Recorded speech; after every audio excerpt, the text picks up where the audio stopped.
All right, so the MMA world seems to be divided, split, up in arms over what happened at UFC 321 regarding Tom Aspinall and Ciryl Gane. Here's the situation. Everyone needs to shut the hell up because Tom Aspinall was the victim of a foul. He wasn't the guy that went out there and fouled Ciryl Gane. It was unintentional, and Dana White was asked about that at the post-fight presser. How do you determine unintentional versus intentional? His response was, I don't know. No matter what you do with the glove, I mean, they're going to happen. And the reality is, how do you do that? Okay, unless you know Ciryl Gane says beforehand, I'm going to foul him, I'm going to poke him in the eye. Unless you hear someone say that, it's always unintentional. I don't think any fighter means to poke somebody in the eye. And now, granted, a lot of you are immediately going to start talking about John Jones and other people in the past that have eye poked people. But generally, fighters want to land with a fist because they want to knock someone out and they want to do damage. Now, let's talk about the fight real quick.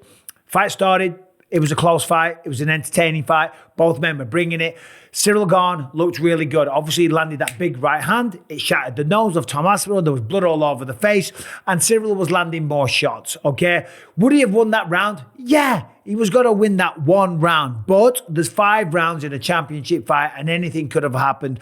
Yes, it was looking good for Ciryl early. He was able to stop a takedown and maybe Tom was starting to get a little bit tired. That doesn't matter because the way you prepare as an athlete is to empty the tank for every round and then to be able to fully recover in the 60-second time period that you have to break, okay? So getting tired at the end of a round doesn't matter. Can you recover in 60 seconds? That's what really matters, how quickly you recover. That's the sign of true fitness. So anyway, the eye poke happens. Tom straight away says that he can't see. Now, all the MMA critics and every expert and every person that's never fought a goddamn day in their life. I've seen streamers online. Some guy was calling him all kinds of names and this and that. The man looked like he couldn't fight his way out of a wet paper bag, and he's talking about Tom Aspinall, okay? The heavyweight champion of the world, who is the best finisher in the UFC right now. So, a lot of people saying, listen, he shouldn't have said, I can't see, okay? And granted, I understand that criticism because we know as fighters, if we say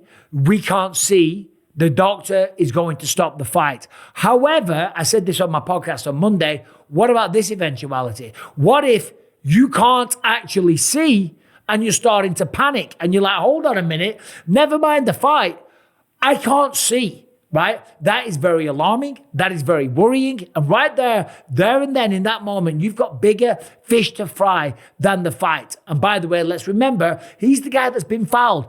Poking people in the eye is not allowed. That is a foul, okay? So it was Ciryl Gane's fault that this happened in the first place. Again, I'm not criticizing Ciryl Gane. I thought he looked really good. He's an honorable guy. He's a great fighter. I've got tremendous respect for him. But the fingers were out. They caught him. And as we saw on the slow-mo several times, it was deep. It was knuckle deep. And of course, everybody's got an opinion on this. Tom Aspinall has gone home to England. He's gone to Cheadle Hospital and he's had yet another eye examination and he still can't see. The video says it's bad, it's not good. His right eye, he still can't see anything.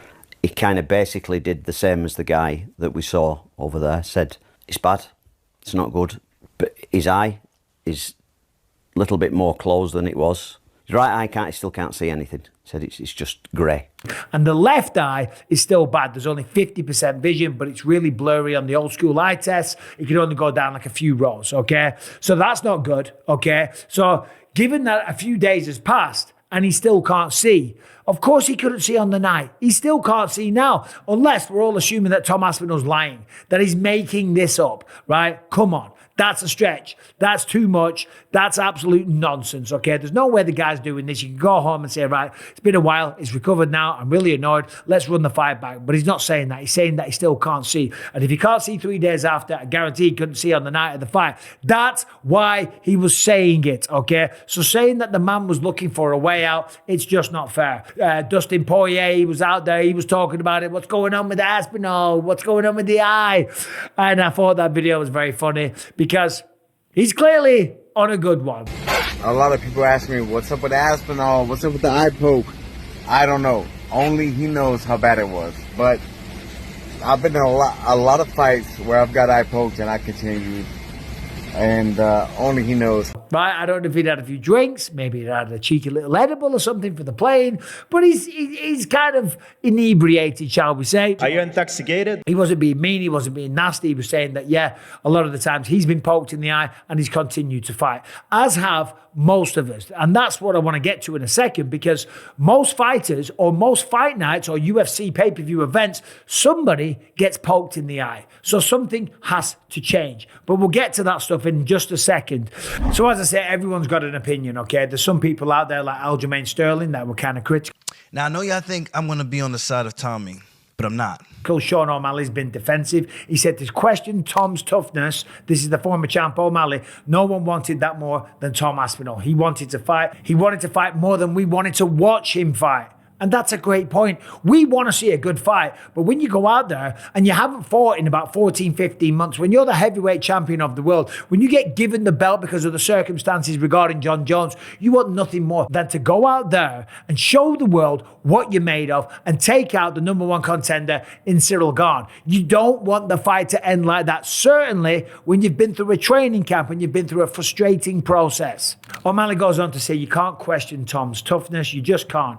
I've been poked in the eye before, not in a fight, but in practice. I've been poked in the eye, boom, whoa, you can't see, I'm done, I'm not continuing practice. Now, of course, if you don't know, which I'll be very surprised if you don't know, I have one eye, okay? I lost an eye, not due to an eye poke, it was due to a head kick, okay? I was kicked in the head by Vitor Belfort, the retina detached, then it redetached, then I got glaucoma. I've had altogether about 6 or 7 surgeries on the eye without going through it all. I can't remember exactly how many, but I've been through it regarding the eyes, okay? And it is a very, very scary time. When I retired, it's because when I had my last fight with Kelvin Gastelum, I started having issues with my good eye. And I started to think that I was going to go blind, okay? And I was sitting in a nightclub and I started to cry because I thought, oh my God, I don't believe this. I'm going to go blind. Everything that all the doctors warned me about is coming true. I'm not going to see my kids grow up. It's a very, very scary proposition, okay? Think about this. Think about you losing your vision, okay? Nobody wants that. It's awful. It's scary as hell. And there's people out there chatting shame on those guys. So what needs to happen next? Well, first of all, Tom needs to recover, get better, which I'm sure it will. Okay, they've done the eye test. They've looked at the retina. They've done everything there. Apparently still got vision problems right now. I'm sure given a week or two, he'll be fine. They need to run the fight back ASAP. Hopefully they put the fight on at the end of the year.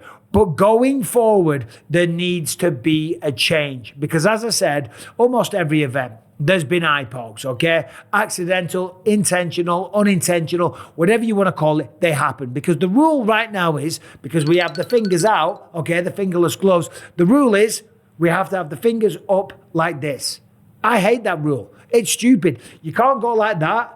They've got to be like that. But the time it takes for this to happen is nothing. It's a nanosecond, okay? And when people come in and they rush in and they go to stop a takedown, if their hands are like this, they're going like this and they're stopping and they're grabbing and they're doing this and they're clinching, whatever, right? When you're on your feet, you got to have a closed fist. Simple as that. Not tight, not squeezed, not clenched, but the fingers bent in almost fist-like kind of shape. Maybe if you're throwing a kick, because when you throw a kick, a lot of people, the arm comes down to accentuate, then you can open the fist a little bit. When you're parrying a jab or a straight right, you can open the fist. But if you're not engaging, you have to be like this. And of course, if you're throwing a punch, you have to have your fist closed. And if you don't, the referee straight away, without stopping them, says, hey, fingers, fingers. So then they know to close them a little bit. And if they continue to do it, they say, one more time, I'm going to take a point. And if they continue doing this, they stop the fight. They say, right, you have been warned on multiple occasions. You are losing a point. Simple as that. If they do poke them in the eye, they take a point, regardless whether or not it was intentional or unintentional. It doesn't matter. Jim Miller did a video on this where he talked about it. He said, hey, I've never poked anyone in the eye. The eye pokes happen because of that little inner bitch. Something like that. I haven't seen the video for a while. You want to know a secret? I've got hours inside the octagon wearing these gloves. It's not the gloves. I can close my fist. I can bend the ends of my fingers without the glove even moving. So if it was the glove that held my hand open, I could still go like that. But like most of these eye pokes, it's like that. My hand's not getting held open like that. Are you fucking kidding me? What causes the eye pokes is that little bitch inside that's like being passive and avoiding the fight and not being aggressive. And that little voice needs to get punished by an immediate point being taken away, and in my opinion, a portion of the purse. And then I think you would see him stop real quick, because it's not the gloves. But it's kind of got a point, right? Sometimes accidentally they do happen, but we need to be responsible for our weapons. And if we know that if one happens, we're going to lose a point, and in a 3-round fight that is massively impactful, if that happens, there's going to be a lot less eye pokes. And if someone accidentally pokes someone in the eye and it was unintentional, well, hard lines. So what? Who cares? The sport will improve. Less fights will get cancelled. There will be less injuries, and situations like this will not occur. And I guarantee most fighters would be on board with this. The Worldwide Athletic Commission should all say, right, that's it, going forward to hopefully eradicate eye pokes. We just got to make a fist. It is the most simple fix in the world. Okay, maybe there's something that I'm overlooking, but I don't think I am. Obviously, when you're clinching and grappling, you can do all that stuff there. But it's when the fighters are at a distance. It's when they close the distance and they engage, or when they throw punches or they try and stop a takedown, that the fingers come out and then they poke them in the eye. It's got to stop. Cyril Gane wasn't intentional. I'll give him the benefit of the doubt, but it was a bad one. And the real person that suffered here is Tom Aspinall. He's the one that still can't see. He's the one that's been out of the octagon for a long time. He's the one that wanted to come back and show the world how good he was. And then now he has the entire world calling him a bitch, calling him a quitter, calling him everything under the sun. There is some people that came out and defended him, of course, but it's a little bit out of order, man. The guy's been in there and put on so many great performances. I guess I kind of understand it a little bit, but when you see that the guy still can't see 3 days later, and there's still people talking online, come on, man, get a grip. Anyway, let me know what you think about everything what I just said. Subscribe, ring the bell. See you soon.